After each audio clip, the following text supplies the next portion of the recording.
For those of you watching, this is Sister Grace, and this is the first episode of Toke Talk with Sister Grace, where we keep it real. That's right. And fuck the police. I'm sorry, but that's my attitude. Say hello, Cat. Hey, I'm Cat. I'm Mama Cat. And all I ask in this world is to be taken seriously. Because I don't waste my energy or my breath on things that I don't think are important. Always take me seriously. There you go, dear. But I'm so fun, I could have fun in a paper bag alone.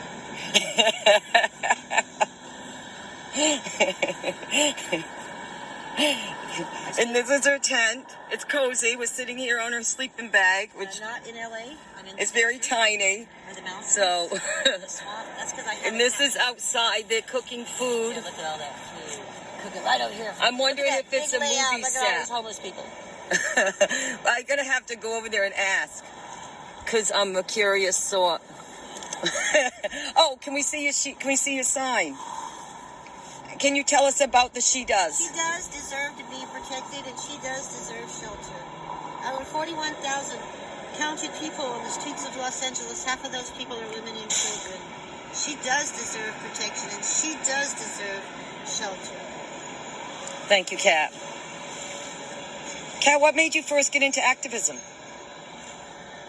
Somebody took my daughter, and nobody would come and help me. When my daughter went missing, nobody came. How old was your daughter? 15. It was 2010, and the church wouldn't help me. And what happened? I mean, she went to school one day. Somebody abducted her out of McDonald's in Highland in Hollywood. And she was taken, lured out of McDonald's. And they took her. Nobody would listen to me. She ran away, and my daughter ran away. So if my daughter would run away, she would be calling me, bitching at me, because that's the only time she ran away is whenever she got mad. So you went to the police, and they said she ran away. It's not illegal to run away. I said my daughter didn't run away. And then I went to the church to help me. I went to the What did media. the church say? Nothing. They closed. They didn't say anything. So I took a backpack and a sleeping bag, and I went to the streets of Hollywood, and the homeless helped me pass out the flyers, and I slept with the homeless every night. And they every night, no matter what color they were or how young they were, somebody chaperoned me at their spot, even if my feet were sticking out of the rain. They knew you were out there looking for your daughter. They knew.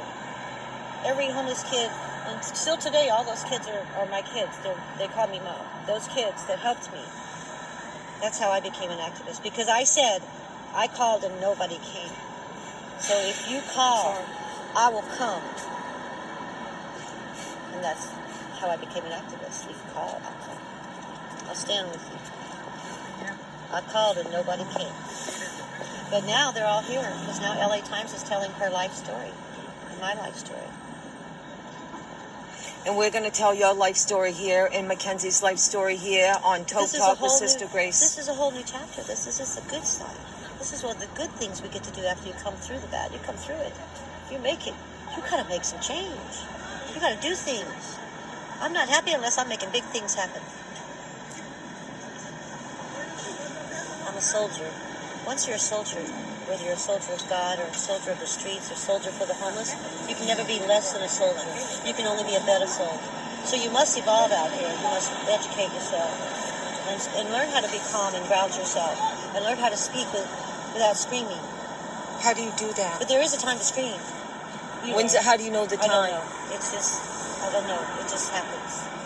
I like that. It's the moral. Learn to be quiet, but there is a time to scream. Is a life, I guess a life is worth screaming about. Is a ticket? No, we don't have to scream about a ticket. Amen. You know, so you find a life. I like that. Yeah.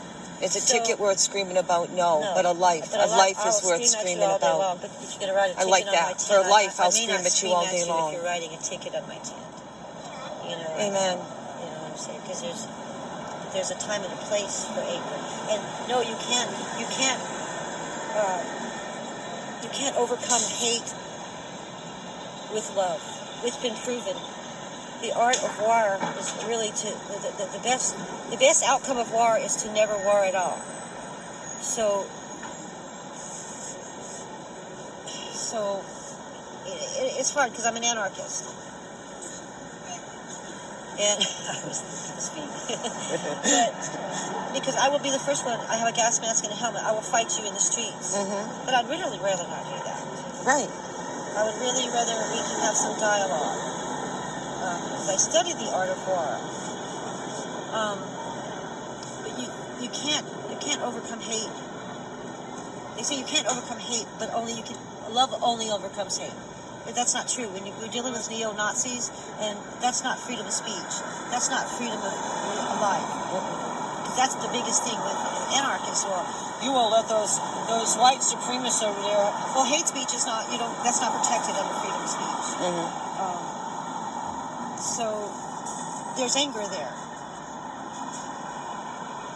but there's love, because I'm angry at the fascists, but I'm loving the people who I'm supporting. So there's a balance, and you just gotta know when to spout and not to spout. I like to spout, but I'm an educated spouter now, and it sounds good when you're an educated spouter. You can spout numbers. When I first started Occupy Berkeley, I was like, "Fuck the police! Fuck the police! Fuck the police! Fuck the police! Fuck the police!" I was just a screaming maniac. But I was angry. Screaming maniac. I was angry. An angry, screaming maniac. But how did you leave and shed away the screaming maniac and become this? Marches, from Albuquerque to Baltimore to Standing Rock to New Orleans to Austin, in front of the state capitol alone. You just become seasoned.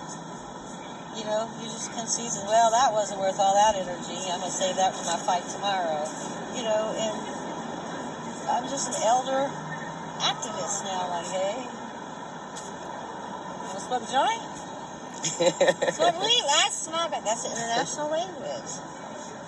And I tell you, I've been down when they murdered a homeless man in Skid Row in 2015. His name was Africa. His name is what? Africa. His name was Charlie. He was from Charlie. Africa. And they murdered him face down. And Who murdered him? The police. How did they shot him? You have to look it up. Okay, Charlie, Africa. Yeah. In 2015. Yeah. How old was Charlie? Charlie looked like he was about 35. I forgot where I was going with this. Anyway, I became an activist because so many people are getting killed. My main venue is police brutality. I hate police. I don't hate police. I don't hate human beings. I hate the badge and the gun. I would be the first person to stop on the side of the road and help them if they're hurt. And I tell them all that. Yeah, I'll spit at your feet all day long. But if I see you injured and you need help, bet your ass I'm going to be there. So, I don't know. I don't know. I found a balance. I'm mouthy. I get in trouble all the time. He could have, I don't know. I thought that dude was going to take me to jail this morning. Because he's like, no, just listen. And I'm talking to you. And I tried to go back to my tent to sit. You stand here and listen to me. I said, and all you were doing was videoing. I wasn't even videoing then.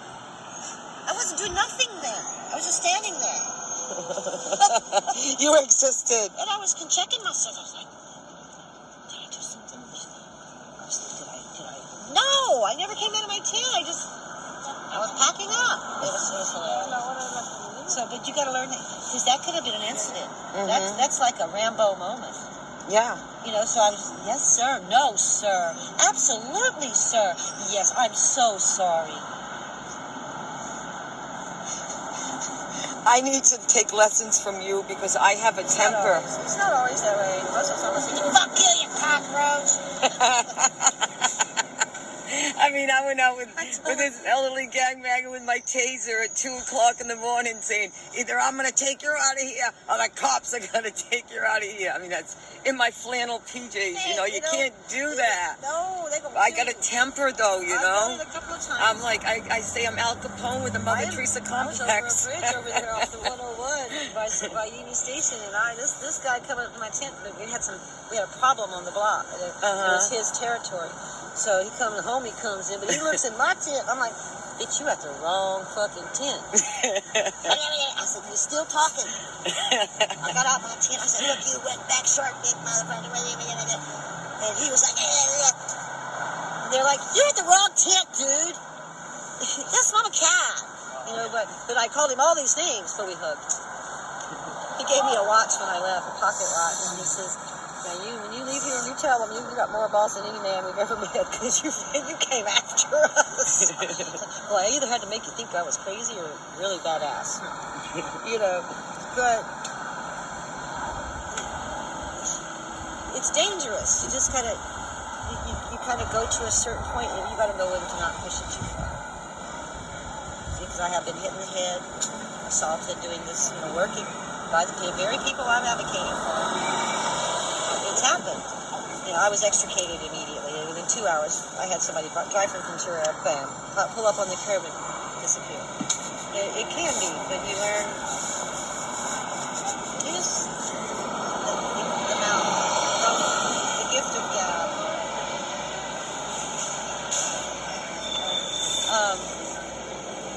We got this little when slit. to shut up. It's like playing poker.